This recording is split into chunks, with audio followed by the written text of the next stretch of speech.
Tunisia, Oman, Algeria, Bahrain, Egypt, Libya, Syria, Jordan now.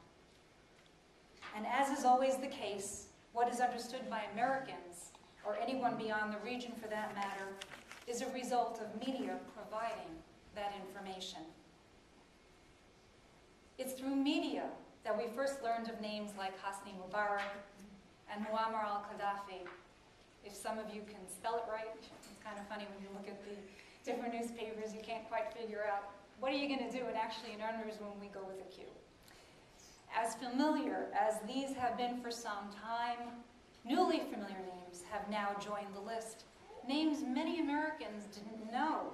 Names like, and tell me if I'm pronouncing it right, Zine El Abidine Ben Ali of Tunisia, or President Ali Abdullah Saleh of Yemen, or Sheikh Al Khalifa of Bahrain. And it's sad that we didn't know. I think Americans are geographically challenged. And David, I think, David, you can attest to that one.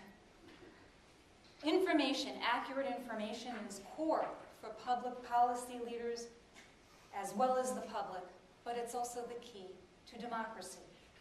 One of the oddities of being based in the Middle East is that we often read accounts, even transpiring in our own backyard. They're written from someone thousands of miles away, out of ear, out of touch with what's happening. Yet they profess total confidence knowing more than actually is on the ground. Then there's the phenomenon of pack reporting. You know, when those hundreds of journalists shoot in because there's some major attack going on in the region, and all of a sudden there's that reporting that they're all doing the same thing because they met in, for instance, East Jerusalem in the American Colony Hotel, and it was, what did that translator say? Again, an imperfect or incomplete idea might be widely published with little room for correction, but nevertheless bound to become conventional wisdom. Advocates have an axe to grind, but journalists shouldn't. So in the case of Egypt, if the question is raised whether we witnessed a military coup or popular revolution, it's not an indictment of Egypt, but legitimate reporting as it is to substantiate extremists gaining power, and something very, very serious to watch. And to back it up, in 2010, the American Islamic Congress, and remember this is an Islamic association doing this study, did a case study, a modern narrative for Islamic women.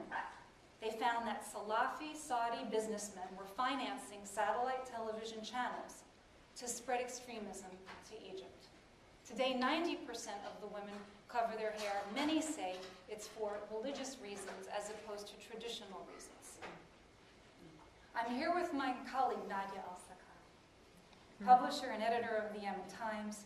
So for this evening, Yemen is going to be the paradigm that we mostly focus on in the Middle East.